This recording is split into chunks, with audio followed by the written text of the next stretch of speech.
আসসালামু আলাইকুম রহমতুল্লাহ। আমরা যারা অনেক বড় বড় কোম্পানির মালিক অথবা ছোট বা মাঝারি ধরনের কোম্পানিরও মালিক অথবা যারা শেয়ার মার্কেটে বিনিয়োগ করে থাকি, বিজনেস করে থাকি, তারা অনেক সময় শেয়ার মার্কেটের বিভিন্ন কথাবার্তা বা পোর্টফোলিও তারা বুঝেন না। আমি সাধারণত এই ভিডিওগুলোকে অনেক সহজ ভাষায় বা বিস্তারিতভাবে বলে থাকি এই জন্য যারা এই বিষয়গুলোকে বুঝতে চান অথবা যারা এই ব্যবসায় আছেন তারা অ্যাকচুয়ালি যেন বিষয়গুলো বুঝতে পারেন, অথবা অনেক সময় যারা ব্যবসা করছেন তারা বিষয়গুলো হয়তো বা বুঝেন কিন্তু টেকনিক্যাল টার্ম ইউজ করার কারণে, টেকনিক্যাল কথাবার্তা বলার কারণে তারা এই বিষয়গুলো বুঝেন না। সো বিষয়গুলো সহজ করার জন্য তারা যেন উদাহরণ সহ ভেঙে ভেঙে বুঝতে পারেন, সেই জন্য সাধারণত এই ভিডিওগুলো। এমনই একটি ভিডিও হচ্ছে আজকে আমরা আলোচনা করব। ধরুন একটি ম্যাথ দেওয়া আছে এরকম যে কোম্পানি এফআই কর্পোরেশন, সে dividend per share expected grow infinitively by 5% per year. অর্থাৎ এই কথাগুলো দিয়ে বলতে চাচ্ছে যে একটা কোম্পানির নাম হচ্ছে এফআই কর্পোরেশন, তার dividend per share are expected grow, সে ভাবছে যে প্রতি বছর সে যে ডিভিডেন্ডটা দেয় সেই ডিভিডেন্ডটা 5% করে বৃদ্ধি পাবে। সো এই কথাগুলি এখন ইনডিফিনিটলি, অর্থাৎ সে ধরে নিছে, এমন অনেক কোম্পানি হয় যে তারা ধরে নেয় যে আমরা 5% করে ডিভিডেন্ড দিব। সো এখানে সে ধরে নিচ্ছে যে 5% করে প্রতি বছর সেটা গ্রো করবে, বাড়বে। আচ্ছা, যদি এই তথ্য হয়, সে কিছু তথ্য দিচ্ছে এবং কিছু ক্যালকুলেশন দিচ্ছে, আমরা সেই ক্যালকুলেশনগুলো বোঝার চেষ্টা করবো।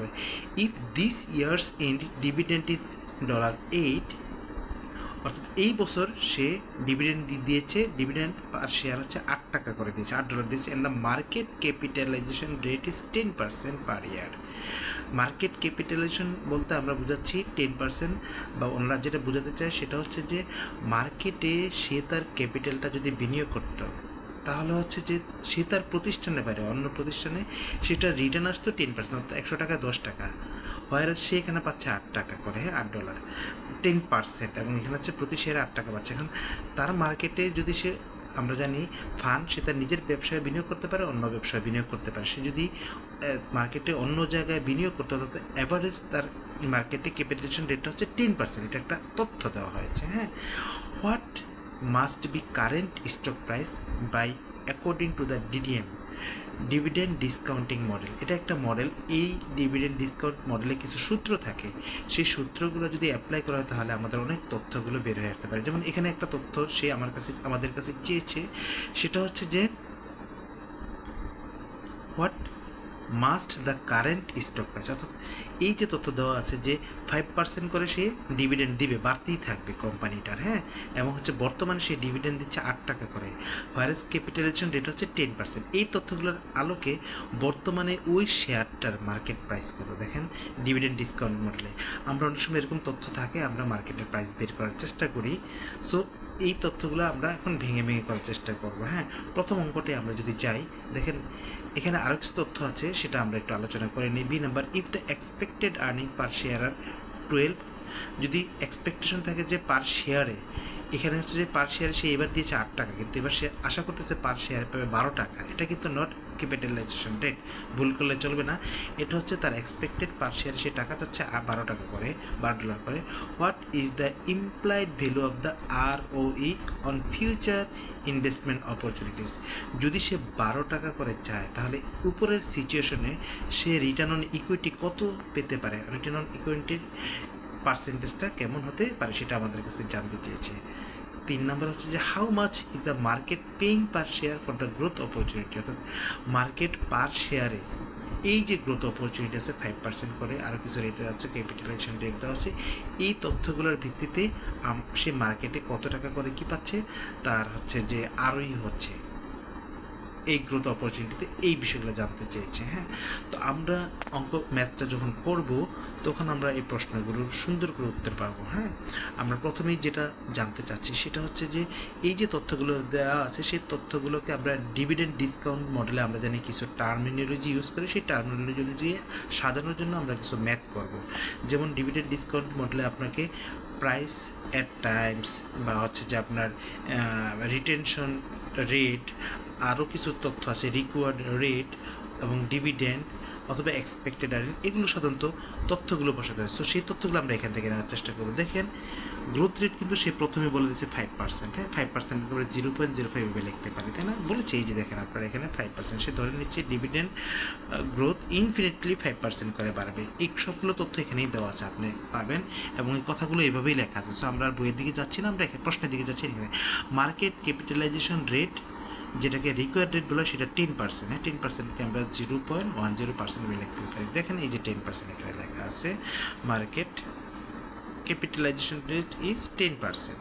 সো এবার আমরা দেখি পরেরটা, ইয়ার এন্ড ডিভিডেন্ড বলছে 8 টাকা করে, তাই না? সো $8 করে, হ্যাঁ। আর হচ্ছে যে number expected earning per share, সে ধরে নিচ্ছে, সে চাচ্ছে এক্সপেক্টেড আর্নিং হচ্ছে যে $12 করে। আই মিন এক্সপেক্টেড আর্নিংকে E1 দিয়ে প্রকাশ করা হয়। Dividend at the year end, E1 মানে হচ্ছে যে অ্যাট দ্য ইয়ার এন্ড, হ্যাঁ। আর এক্সপেক্টেড আর্নিং 1 বছর পর শেষ হচ্ছে, এই জন্য earning at the year end, হ্যাঁ 1 দেওয়া থাকলে অ্যাট দ্য ইয়ার এন্ড আমরা সেটাকে বলবো। সো এখানে আমরা জি পেয়েছি, মানে হচ্ছে গ্রোথ। আমরা এখানে ক্যাপিটালাইজেশন রেট পেয়েছি 10%, আর দিয়ে সেটা প্রকাশ করে, এই যে আর এখানে লেখা আছে।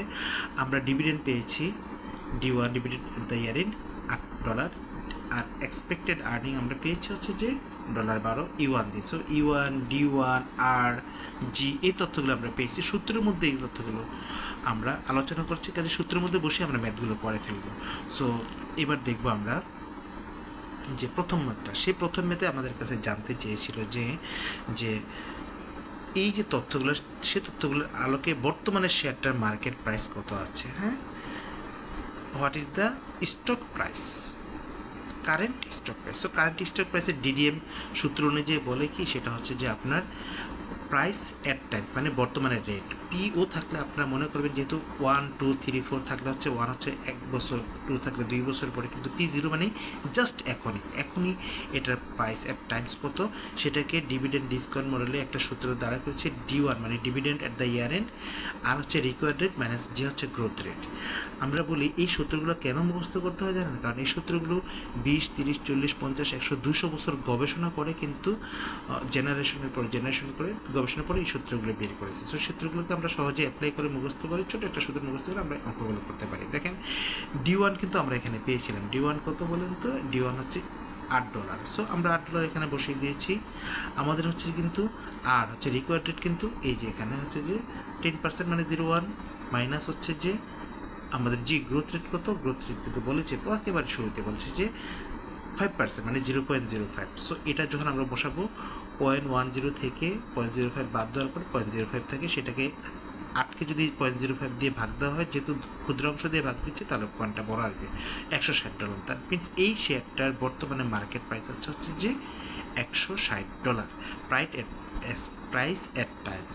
সো আমরা এই ম্যাথটা দিয়ে আসলে কী বুঝতে পারলাম? এখানে বলছে যে যদি কোনো প্রতিষ্ঠানের ডিভিডেন্ড অ্যাট দ্য ইয়ার এন্ডে ডিভিডেন্ডটা দেওয়া থাকে এবং গ্রোথ রেটটা দেওয়া থাকে, রিকোয়ার্ড রেটটা দেওয়া থাকে, আপনি কিন্তু সেটার প্রাইসটা বের করতে পারেন। আবার বলি, আপনি যদি কোনো কোম্পানির ডিভিডেন্ড কত দিবে জানতে পারেন, ডিভিডেন্ড কত হচ্ছে বা কত দিচ্ছে, এবং সেটার গ্রোথ রেটটাও জানতে পারেন, এবং সেখানে রিকোয়ার্ড রেট কত ছিল সেটা যদি জানতে পারেন, আপনি সেটার প্রাইস বের করতে পারবেন, হ্যাঁ, এই ম্যাথটা মাধ্যমে। এবার আমরা দ্বিতীয় ম্যাথে চলে যাই। এটা কিন্তু হচ্ছে যারা শেয়ার মার্কেট বা এই যে ছোটো বিজনেসটা বুঝতে চাচ্ছেন তাদের জন্য। আমরা এবার দ্বিতীয় ম্যাথটাতে কী জানতে চেয়েছি সেটা একটু আমরা যদি আমরা এখানে একটু দেখি। দ্বিতীয় অঙ্কটাতে ওরা জানতে চেয়েছে, আমাদের বি কী চেয়েছে, return on equity on future investment opportunity. Future ওরা কিন্তু একটা হচ্ছে যে এক্সপেক্টেড রেট বলেছিল $12, তাই না? সো এই যে বি নাম্বারে যদি এটা হয় যে এক্সপেক্টেড, সে যদি আর্নিং হচ্ছে প্রতি শেয়ারে যদি $12 করে পেতে চায়, তাহলে তার যে রিটার্ন অন ইকুইটি, হ্যাঁ রিটার্ন অন পার শেয়ারে কিন্তু হচ্ছে $12 চাচ্ছে, তাহলে ইকুইটি সে যে টোটাল টাকাটা বিনিয়োগটা ইনভেস্টমেন্ট করেছে, সেখানে কত পার্সেন্ট হচ্ছে তার রিটার্ন অন ইকুইটি হয় যদি সে প্রতি শেয়ারে $12 করে পায়। আবার বলি $12 সে প্রতি শেয়ারে পাচ্ছে, তাহলে তার যে টোটাল টাকাটা দেওয়া আছে ওই শেয়ারে বিনিয়োগ করা, সেই টাকার কত পার্সেন্টেজ পায় সে রিটার্ন অন ইকুইটি ফিউচারে, এই অঙ্কটা করতে বলা হচ্ছে। অর্থাৎ তার আমরা সাধারণত জানি যে সে শেয়ারে পার শেয়ারে পেতে চায়, তার চেয়ে বরং হচ্ছে যে ব্যবসায়ীরা জানতে চায় যে আমি যে কত টাকা বিনিয়োগ করছি সে কত রেটে, কত পার্সেন্টেজ আমার গ্রোথটা হলো, এটা কিন্তু ব্যবসায়ীরা জানতে চায়। কারণ মার্কেটে কিন্তু বিভিন্ন জায়গায় বিনিয়োগ করলে বিভিন্ন ধরনের রিটার্ন আসে, কাজে কোন ব্যবসায় কত করে রিটার্ন সেটা তারা পার্সেন্টেজ তার জানতে চায়, অর্থাৎ তারা তাদের ইকুইটির রিটার্ন কতটুকু সেটা তারা জানতে চায়। এবং তখন বলা হয় যে আপনি পার শেয়ার এত টাকা করে পাচ্ছেন, পার শেয়ার এত টাকা পাচ্ছেন, সেটা হচ্ছে বরং তাদের রিটার্ন কতটুকু পার্সেন্টেজে সেটা তারা জানতে চায়। এই জন্য এই ধরনের ম্যাথগুলো করা। সো আমরা ধরে নিচ্ছি যে ওই যে $12, সেই $12 অনুযায়ী তার রিটার্ন অন ইকুইটি কতটুকু আসবে সেটা আমরা অঙ্কটা বের ইমপ্লাইড এই তথ্যগুলোর আলোকে যে রিটার্ন অন ইকুইটি হবে ফর ফিউচার ইনভেস্টমেন্ট অপরচুনিটি। দেখেন, এই অঙ্কটা করতে গেলে কিন্তু আমাদের যেটা আসতে হবে সেটা হচ্ছে growth rate equal to return on equity plus হচ্ছে রিটেনশন রেশিও। হ্যাঁ, রিটেনশন রেশিওটা, এই সূত্রটা আসতে হবে। এখন এই সূত্রটা আসার জন্য আমাদেরকে গ্রোথ রেটটা আমরা জানি দেওয়া আছে, রিটার্ন অন ইকুইটি আমাদের বের করতে হবে। হ্যাঁ, কাজে এটা দরকার নেই, কিন্তু বি যেটা হচ্ছে আমাদের রিটেনশন রেট সেটা কিন্তু আমাদের বের করতে হবে। এই বিটা বের করার জন্য আমাদের অঙ্কটা করতে হচ্ছে। দেখেন, উনি বলছিল যে এক্সপেক্টেড রিটার্ন হচ্ছে তার $8 করে, সে কিন্তু পাচ্ছিল, কিন্তু সে চাচ্ছে কত $12 করে। তাহলে হচ্ছে যে ডিভিডেন্ড পে আউট রেশিও তাহলে কত হয়, আপনি 8কে যদি 12 দিয়ে ভাগ দেন তাহলে হচ্ছে 0.66, এইটা সে কী পাবে, ডিভিডেন্ড হিসেবে পাবে। সো যদি ডিভিডেন্ড এটা যদি হয় তাহলে হচ্ছে যে সে হচ্ছে যে রিটেনশন কত করবে, রিটেনশন হচ্ছে তাহলে ধরেন হচ্ছে আপনি 100 টাকা পাচ্ছেন, সেখান থেকে আপনি যদি ডিভিডেন্ড দিয়ে দেন হচ্ছে যে 70 টাকা, তাহলে আপনি ব্যবসার জন্য রাখছেন কত টাকা, 30 টাকা। আবার বলি 100 টাকা যদি আপনি লাভ করছেন, সেখান থেকে 70 টাকা যদি আপনি ডিভিডেন্ড দিয়ে দেন, পাবলিককে দিয়ে দেন, শেয়ার হোল্ডারদেরকে দিয়ে দেন, তাহলে হচ্ছে যে আপনি অ্যাকচুয়ালি ওই ব্যবসার জন্য কত টাকা রাখছেন, রিটেনশন করছেন 70 টাকা। সো ডিভিডেন্ড পে আউট রেশিওটা আমরা এভাবে বের করলাম। বের করার পরে এই দুইটা তথ্য কিন্তু দেওয়া আছে, $8 $12, এটাকে আপনি ভাগ দেওয়ার পরে সে ডিভিডেন্ড দিচ্ছে হচ্ছে 0.66 করে। তাহলে সে রিটেনশন কত করছে, রিটেনশন করতে হচ্ছে 1 থেকে এটা বাদ দেন, বাদ দিলে 0.33, সে যা পাচ্ছে তার 0.33 সে কী করছে, রিটেনশন হিসেবে রেখে দিচ্ছে। এখন আমরা এখানে রিটার্ন অন ইকুইটি আমরা বিটা কেন বের করলাম এখান থেকে, কারণ এই সূত্রের মধ্যে আছে আমাদের রিটার্ন অন ইকুইটি বের করার জন্য আমাদের সূত্রটা আছে, সরাসরি কোনো সূত্র নেই। সো গ্রোথ সমান সমান return on equity into B, এটাকে যদি আমরা আরেকটু সাজায় পক্ষান্তর করি, রিটার্ন অন ইকুইটি বিটাকে এই পাশে নিয়ে আসলাম বাম পাশে, জিটাকে ডান পাশে নিয়ে আসলাম, পক্ষান্তরকে ডান পাশকে বাম পাশে, বাম পাশকে ডান পাশে নিয়ে আসলাম। এখন রিটার্ন অন ইকুইটি জি গুণ এখানে আছে, এখানে ভাগ অবস্থায় নিয়ে আসলাম, ভাগ অবস্থায় নিয়ে আসলাম। এখন হচ্ছে যে আপনার রিটার্ন অন ইকুইটি, এখন জি এর মান দেওয়া আছে 0.05 এবং হচ্ছে যে বি এর মান রিটেনশন আমরা যেটা বের করলাম 0.333 নিয়ে আসলাম। তাহলে 0.05কে 0.333 দিয়ে ভাগ করার পরে 0.15 বের হলো। রিটার্ন অন ইকুইটি হচ্ছে যে 0.15, এটাকে দশমিকে আছে দেওয়া আছে, শতকরা প্রকাশ করলে এটা কত দাঁড়াবে, 15%। এখন যে বিষয়, তাহলে এই ম্যাথটা করে আমরা কি বুঝলাম, ধরেন আপনি একটা স্টক থেকে বা শেয়ার থেকে আপনি $8 করে পাচ্ছেন, হ্যাঁ, এবং কিছু তথ্য দেওয়া আছে, সেই তথ্য থেকে আপনাকে বললো যে আপনি যদি চান যে প্রত্যেকটা স্টক থেকে আপনাকে কি দিচ্ছে, $12 করে দিচ্ছে, তাহলে এক্সপেক্টেড এই তথ্যগুলোর আলোকে আপনার তাহলে রিটার্ন অন ইকুইটি আপনার কতটুকু, অর্থাৎ ওই ব্যবসায় যে আপনার টাকা পয়সা দেওয়া আছে, অসংখ্য কয়েক লাখ কোটি টাকা দেওয়া আছে অথবা কয়েক হাজার টাকা দেওয়া আছে, সেইটা আপনার যে রিটার্ন দিচ্ছে যে $12 করে পার স্টকে, তাহলে আপনার সেটার পার্সেন্টেজ কত। হ্যাঁ, অনেকে হয়তো বা ওই টাকায় পার শেয়ারে কত টাকা দিচ্ছে সেটাই সন্তুষ্ট হয়ে যাবেন, কিন্তু অনেকে সেটা সন্তুষ্ট না, তারা পার্সেন্টেজ জানতে চান। আবারও বলি, কেন পার্সেন্টেজ জানতে চান, তাদের ইকুইটির, কারণ তারা জানতে চান যে এই ব্যবসায় তাদের যে ব্যবসাটা আছে সেখানে টাকাটা রাখা কি সেফ বা বেশি রিটার্ন পাচ্ছেন নাকি তারা অন্য কোথাও বিনিয়োগ করবেন। সো এই জন্য রিটার্ন অন ইকুইটি তথ্যটাও তাদের প্রয়োজন আছে। সো স্টকের রেট দেওয়া থাকলে, অন্যান্য তথ্য দেওয়া থাকলে আপনি কীভাবে রিটার্ন অন ইকুইটি বের করবেন সেই বিষয়টা আমরা এখানে ক্লিয়ার করলাম। এবার আমরা তৃতীয় অঙ্কতে চলে যাই। তৃতীয় যে তথ্যটা দেওয়া আছে সেটা হচ্ছে যে বলতে চাচ্ছে যে how much is the market paying per share for growth opportunity. তাহলে হচ্ছে যে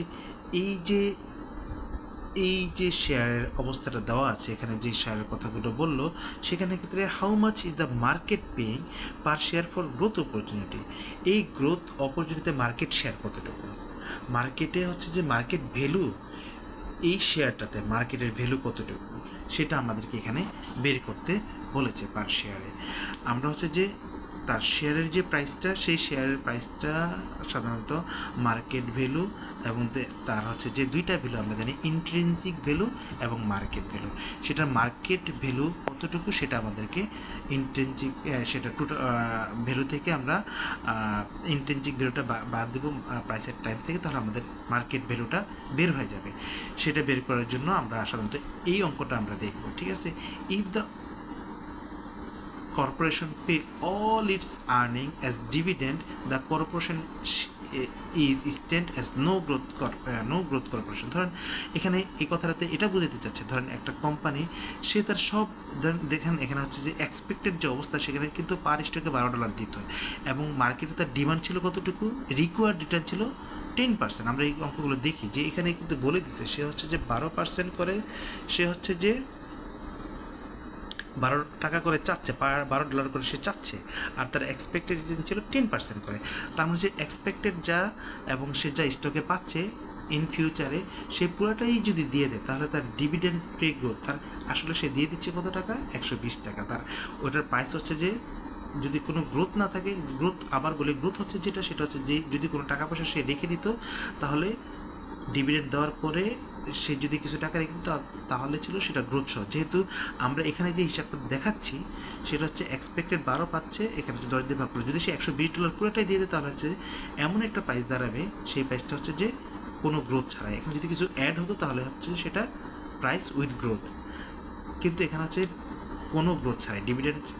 সে যা প্রফিট করছে যদি $120 পুরোটা দিয়ে দেয়, তাহলে সে হচ্ছে dividend price with no growth হিসাবে।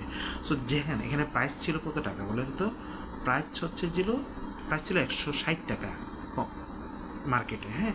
সেখান থেকে সে যদি হচ্ছে $120 নো গ্রোথ যদি আমরা ক্যালকুলেশন করি, তাহলে $120 চলে গেলে থাকে হচ্ছে $40। তাহলে মার্কেট প্রাইস মানে price value at the growth opportunity, মানে গ্রোথে ক্যালকুলেশন করে, গ্রোথের অপরচুনিটির কথা ক্যালকুলেশন করে, বা যেটা আমরা বলি মার্কেট ভ্যালু চিন্তা করে, সেই যে প্রাইসটা আসে সেটা হচ্ছে নো গ্রোথের যে ভ্যালুটা, আর নর্মাল গ্রোথের মাধ্যমে যে ভ্যালুটা, গ্রোথের মাধ্যমে ভ্যালুটা ছিল $160, আর নো গ্রোথের মাধ্যমে যে ভ্যালুটা ছিল সেটা ছিল $120। তাহলে হচ্ছে যে মার্কেট ভ্যালুটা গ্রোথ হওয়ার মাধ্যমে যে ভ্যালুটা পেয়েছে সেটা হচ্ছে $40। আমরা এটাকে একটু অন্যভাবে ম্যাথটা করতে পারি, যেমন হচ্ছে যে প্রাইসের আরেকটা সূত্র হচ্ছে প্রাইস ইকুয়ালস আপনার earning at the year in plus হচ্ছে required rate plus PVGO, price value growth opportunities. সেখানে দেখেন প্রাইস কিন্তু $160 ছিল। এই যে অঙ্কটা ক্যালকুলেশনটা সেটা এখানে আগের অবস্থা আছে। এখন আমরা একটু পক্ষান্তর করি, এই পুরো অংশটাকে বাম পাশে নিয়ে আসি আর $160কে ডান পাশে নিয়ে গেলাম। তো সেই অনুযায়ী আমরা দেখতে পাচ্ছি যে আরেকটু কাজ করি, যেখানে আর্নিংয়ের যে অংশটুকু আছে, ভগ্নাংশটুকু, সেটাকে আমরা মাইনাস দিয়ে এই পাশে নিয়ে আসি। তাহলে প্রাইস ভ্যালু গ্রোথ অপরচুনিটিতে 160 minus earning at the year in plus আর 1 থাকলে আবার বলি ইয়ার ইন্ড, 1 ইয়ার ইন্ড, এটা বোঝাচ্ছে আর্নিং। আর হচ্ছে রিকোয়ার্ড রেট, আমরা আর রিকোয়ার্ড রেট আমরা এখানে জানিয়েছি 0.10, আর হচ্ছে যে আর্নিংটা ছিল $12 পার স্টকে। সো সেই হিসাবে পিভিজিও আমরা এখান থেকে 160 থেকে এটাকে বাদ দিলে দেখেন 0.10 দিয়ে 12কে ভাগ করলে $120 আসে, আর 160 থেকে $120 চলে যাওয়ার পরে $40 থাকে, অর্থাৎ প্রাইস ভ্যালু গ্রোথ অপরচুনিটি হচ্ছে $40। এই অঙ্কটা দিয়ে আমরা 3 নম্বর অঙ্কতে কী বুঝতে চেয়েছি, আমরা আবার একটু ক্লিয়ার করি। এটা দিয়ে আমরা বুঝতে চেয়েছি সেটা হচ্ছে যে এই যে গ্রোথ অপরচুনিটিটা তৈরি হলো, যদি এটা নো ডিভিডেন্ড দিত, অর্থাৎ একটা যে অরিজিনাল প্রাইস ইন্ট্রিনসিক ভ্যালু, সেটা থেকে মার্কেট কতটুকু ভ্যালু ক্রিয়েট করলো। আপনি যদি সব তথ্য দেওয়া থাকে, কিছু তথ্য দেওয়া থাকে, আপনি যদি সেখান থেকে কোনো শেয়ারের আপনার মার্কেট প্রাইসটুকু, মার্কেট কতটুকু তার দাম বাড়ালো, একটা তো তার ইন্ট্রিনসিক ভ্যালু থাকে, মার্কেটের কারণে, মার্কেটে তার ডিমান্ড তৈরি করার কারণে, গ্রোথ অপরচুনিটি হওয়ার কারণে সেটার একটা ডিমান্ড বাড়ে, সেখানে মার্কেটের শেয়ার কতটুকু, মার্কেট কতটুকু তার প্রাইস বৃদ্ধি করলো, সেই ম্যাথটা যদি আমরা বের করতে চাই, তাহলে আমাদেরকে প্রাইস ভ্যালু গ্রোথ অপরচুনিটিটা, এটাতে আমাদের এই একটা আলোকে আমাদের সেটা বের করতে হবে। দুইভাবে করতে পারেন, একটা হচ্ছে আপনার যখন মূল মার্কেট প্রাইস সহ, অর্থাৎ অ্যাট দ্য ইয়ার এন্ডে যে প্রাইসটা, সেটা যখন আপনার কাছে চলে আসে, আপনি একটা নো ভ্যালু দিয়ে, নো গ্রোথ দিয়ে একটা রেট বের করে, নো গ্রোথ রেটটা দিয়ে আপনি সেটা বিয়োগ করে বের করতে পারেন, অথবা প্রাইসের যে নর্মাল প্রাইসটা আছে সেটাকে আপনার হচ্ছে যে earning at the year end plus required rate plus PVGO যে সূত্রটা আছে, সেই সূত্রটা অ্যাপ্লাই করে আপনি ম্যাথটি বের করতে পারেন। আমি আবারও বলি, এই ভিডিওগুলো সাধারণত ইন ডিটেলস ভেঙে ভেঙে বাংলায় বারবার বলে এই জিনিসটা বোঝানো হয় যেন আমরা বোঝার চেষ্টা করি যে আসলে শেয়ার মার্কেট বা কোম্পানির শেয়ার বা কোম্পানির মালিকরা কিভাবে চিন্তা করেন একটা তার বিনিয়োগ করার ক্ষেত্রে, অথবা আমরা যদি বিনিয়োগ করতে চাই তাহলে আমরা কিভাবে চিন্তা করবো এই জিনিসগুলোকে, মার্কেটটা কিভাবে উঠানামা করে, মার্কেটকে কিভাবে এক্সপ্লেইন করে। অনেক সময় কোম্পানির মালিকরা তারা এত টেকনিক্যাল বিষয়গুলো তারা বুঝতে পারেন না। সো টেকনিক্যাল বিষয়গুলো বোঝার জন্য তাদেরকে এই টার্মিনোলজিগুলি দিয়ে কী বোঝানো হয় সেই বিষয়গুলো সম্পর্কে ধারণা দেওয়ার জন্য ভিডিওগুলো করা। এই ভিডিওটি তেমনিভাবে করা হয়েছে। আশা করি যারা ছোট মাঝারি বা বড় কোম্পানির মালিক, অথবা যারা শেয়ার সম্পর্কে ধারণা নিতে চান, অথবা বড় কোম্পানিকে অনেক বড় করতে চান, অথবা যারা অনেক বড় কোম্পানির মালিক, যারা তাদের সেফ ওরা বা যারা হচ্ছে যে তাদের ক্যাপিটাল মার্কেটগুলো নিয়ে, শেয়ার মার্কেটগুলো নিয়ে, স্টক মার্কেটগুলো নিয়ে অ্যানালাইসিস করে থাকেন, তারা কিভাবে অ্যানালাইসিস করেন, কী চিন্তা করেন, কীভাবে ক্যালকুলেশন করেন, তারা এই ভিডিওগুলো দেখলে অন্ততপক্ষে কিছু ধারণা পাবেন। আর যারা স্টুডেন্ট আমার মতো, তারা বেসিক্যালি হচ্ছে যে তারা ভবিষ্যতে যদি কোথাও কোনো জব করেন অথবা কোনো কিছু এক্সপ্লেনেশন করেন, কোনো অ্যাসাইনমেন্ট তাদের আসে, তারা শেখার জন্য ভেঙে ভেঙে তারা এই বিষয়গুলো বুঝতে পারবেন। আর সবার উপকারে আসলে আমার পরিশ্রমটুকু সার্থক হবে। সবাইকে ধন্যবাদ। আসসালামু আলাইকুম রহমতুল্লাহ।